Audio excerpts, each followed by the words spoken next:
Morning बच्चों, हम पढ़ रहे थे पाठ 14 पर्यायवाची शब्द। ठीक है, इसमें पर्यायवाची शब्द क्या होते हैं ये हम जानेंगे इस पाठ को पढ़कर। वैसे तो आपने जो पर्यायवाची शब्द है पिछली कक्षा में भी किए थे, उसी प्रकार से हम कुछ और पर्यायवाची नए शब्दों को याद करेंगे। इनसे क्या होता है, इससे जो आपका शब्द भंडार है, जो शब्द आप इस्तेमाल करते हैं भाषा में, वो बढ़ता है। ठीक है, तो जैसे कि आप यहाँ पर देख पा रहे हैं, ये क्या फ़ोटो बनी हुई है, किसकी फ़ोटो बनी है, आँख की फ़ोटो बनी है। और यहाँ पर एक राजा की फ़ोटो बनी है।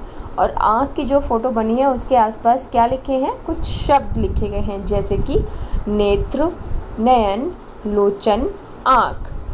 तो अगर मैं कहूँ कि मेरी आँख नीले रंग की है या मेरे नेत्र नीले रंग के हैं, तो आपको क्या समझ आता है कि मैं किस बारे में बात कर रही हूँ, आँख के बारे में, है ना।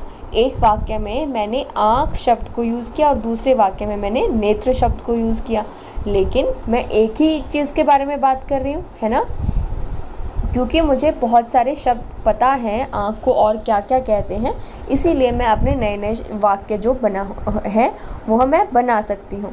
तो नए वाक्य बनाने के लिए, सीखने के लिए हमें शब्दों का ज्ञान होना बहुत ज़रूरी है ना। सो शब्दों का ज्ञान हमें कैसे आएगा, हमें पर्यायवाची शब्दों को याद करके आएगा। ठीक है, तो आँख को हम क्या कहते हैं, नेत्र, नयन, लोचन व आँख, है ना। जैसे अगर आप घर में, आपके भी खूब सारे नाम होंगे, दादी आपको किसी प्यार से किसी और नाम से बोलती होगी, मम्मी आपको किसी और नाम से बोलती होंगी, पापा आपको प्यार से किसी और नाम से बोलते होंगे, लेकिन वो सारे नाम किसके हैं, आपके हैं, है ना। सो वैसे ही ये सबका अर्थ, सब नयन, लोचन, नेत्र, सबका अर्थ क्या है, आँख ही है। सबका आँख के लिए ही इन शब्दों का प्रयोग किया गया है। वैसे ही राजा, भूपति, नृपति, ये सारे शब्द भी किसके लिए प्रयोग किए गए हैं, राजा के लिए प्रयोग किए गए हैं। इन सारे शब्दों में भी राजा ही दिखाई दे रहे हैं हमें, है ना। तो ये सारे क्या हैं, समान अर्थ वाले शब्द हैं। तो समान अर्थ का बोध कराने वाले शब्दों को ही हम क्या कहते हैं, समानार्थी शब्द या फिर पर्यायवाची शब्द। समानार्थी शब्द मतलब जिनका अर्थ समान होता है, सेम अर्थ होता है जिनका, या फिर पर्यायवाची शब्द हम कहते हैं।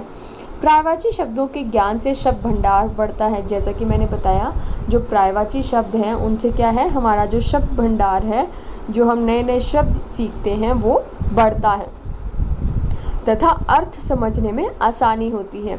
अगर आप नए शब्दों को सीखेंगे तो उनका जो अर्थ है, जो उनका मीनिंग है, वो भी आपको समझ आ जाएगा, है ना। तो इसीलिए आपके ज्ञान में वृद्धि इस प्रकार होती है। तो यहाँ पर कुछ पर्यायवाची शब्द आपकी किताब में दिए गए हैं, ये आज हम करेंगे। कितने करेंगे, 1, 2, 3 और नेक्स्ट पेज पे भी है कुछ, वो भी करेंगे। ठीक है, तो आपने इनको बुक में तो याद करना ही करना है, साथ में नोटबुक में भी लिखकर इनका अभ्यास करना है। जैसे कि पहला शब्द क्या है, आकाश। आकाश को हम और क्या क्या कहते हैं, गगन, अंबर, नभ। अब हर एक जो शब्द है, हर एक जो पर्यायवाची शब्द है, उसके आपको 3-3 नए और समानार्थिक शब्द याद होने चाहिए। आग, ज्वाला, अग्नि, पावक। इन आग को हम क्या कहते हैं, और ज्वाला कहते हैं, अग्नि कहते हैं, व पावक कहते हैं। कमल, नीरज, जलज, वारिज। कमल को हम क्या क्या कहते हैं, और नीरज कहते हैं, जलज कहते हैं, और क्या कहते हैं, वारिज कहते हैं। पृथ्वी, पृथ्वी को और हम क्या क्या कहते हैं, धरा, भूमि, वसुधा। ये है 4 नंबर का आपका पर्यायवाची शब्द। बादल, बादल को आप क्या क्या कहते हैं, मेघ, जलधर, जलद। ये सारे शब्द किसके हैं, बादल के हैं। पानी, पानी को आप क्या क्या कहते हैं, नीर, जल, वारी। जो नीर है, जल है और वारी किसको कहते हैं, हम सब पानी को कहते हैं। गणेश, गणेश को हम क्या क्या कहते हैं, गजानन, गणपति, विनायक। गजानन, गणपति, विनायक। फूल को और क्या क्या कहते हैं हम, पुष्प, सुमन, प्रसून। पुष्प, सुमन, प्रसून। पहाड़ को हम क्या क्या कहते हैं, शैल, गिरि, पर्वत। शैल, गिरि, पर्वत। पुत्र, पुत्र को और क्या क्या कहते हैं हम? सूत, तन्य, बेटा। सूत, तन्य, बेटा। ये था 10। सो अभी हमने जो क्लास में आज 1 to 10 किए, सारे के सारे शब्द आपने नोटबुक में भी नोट डाउन करने हैं, ठीक है। जैसे कि हमने आज क्या क्या कौन से शब्द किए? आकाश, आकाश, आग, कमल, है ना। इस पेज नंबर 85 पे ये 3 किए थे।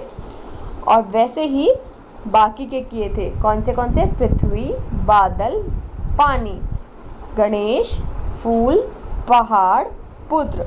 ये सारे क्या हैं? पर्यायवाची शब्द हैं। इन सबको आपने नोटबुक में भी नोट डाउन करना है ताकि आपका अभ्यास होगा और बुक से भी लर्न करना है, ठीक है। बाकी के जो इसके बाद के जो पर्यायवाची शब्द हैं वो हम बाद में करेंगे, जब आपके नेक्स्ट टर्म में एग्ज़ाम होंगे तब करेंगे। इस बार में हमें सिर्फ 1 to 10 पर्यायवाची शब्द ही करने हैं। Okay, thank you.